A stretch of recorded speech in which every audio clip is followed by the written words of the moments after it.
Oscar awards में अमूमन ऐसी फिल्मों के दरमियान मुकाबला होता है जो कहानी, डायरेक्शन और दीगर पहलुओं के हवाले से तो बेहतरीन होती हैं, मगर इनमें से अक्सर ऐसी होती हैं जो ज्यादा कामयाब नहीं होती। यानी अवाम की पसंदीदा फिल्में अक्सर दुनियाए फिल्म के बेहतरीन अवार्ड का हिस्सा नहीं बन पाती, और यही वजह है कि इसकी तकरीब को देखने वालों की तादाद में हर साल कमी आ रही है। मगर अब आप भी अपनी पसंदीदा फिल्म को इस अवार्ड का हकदार बना सकते हैं। जी हाँ, 94वें ऑस्कर अवार्ड्स के लिए academy of motion picture arts and sciences ने ट्विटर के साथ इश्तराक किया है और एक नई कैटेगरी फैन फेवरेट का इजाफा किया है।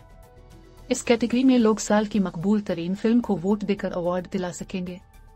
ये ऐलान इस वक्त किया गया जब मुख्तलिफ ब्लॉकबस्टर फिल्में जैसे स्पाइडरमैन नो वे होम और नो टाइम टू डाई को अवार्ड्स की अहम कैटेगरीज बशमूल बेहतरीन फिल्म का हिस्सा नहीं बनाया गया। इससे यह खदशा पैदा हुआ था कि फिल्मों को पसंद करने वाले बेशतर अफराद 27 मार्च को शेड्यूल तकरीब को देखने से ग्रेज करेंगे, मगर अब उनके पास मौका है कि वो 2021 में रिलीज होने वाली किसी भी फिल्म को ट्विटर पर हैशटैग के साथ अकेडमी की वेबसाइट पर वोट डालकर अवार्ड दिला सकते हैं।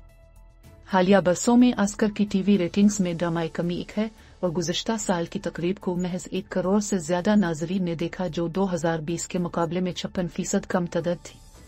2018 में भी ऑस्कर अवार्ड्स की इंतजामिया ने पॉपुलर फिल्म की कैटेगरी की तजवीज पेश की थी, मगर नाकदीन की जानिब से तनकीद पर इस पर अमल दरामद नहीं किया गया।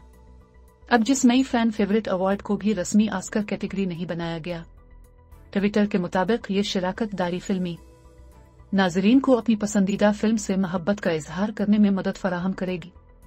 लोग 3 मार्च तक रोजाना 20 बार वोट डाल सकते हैं और उनमें से 3 अफराद को मंतखब करके अगले साल ऑस्कर अवार्ड में शिरकत के लिए मदऊ किया जाएगा। इसी तरह एक और पूल में वोटर्स से फिल्म के पसंदीदा लम्हात मुंतखब करने का भी कहा जाएगा। इनमें से 5 मकबूल तरीन इंतखाबात को ऑस्कर तकरीब के दौरान दिखाया जाएगा।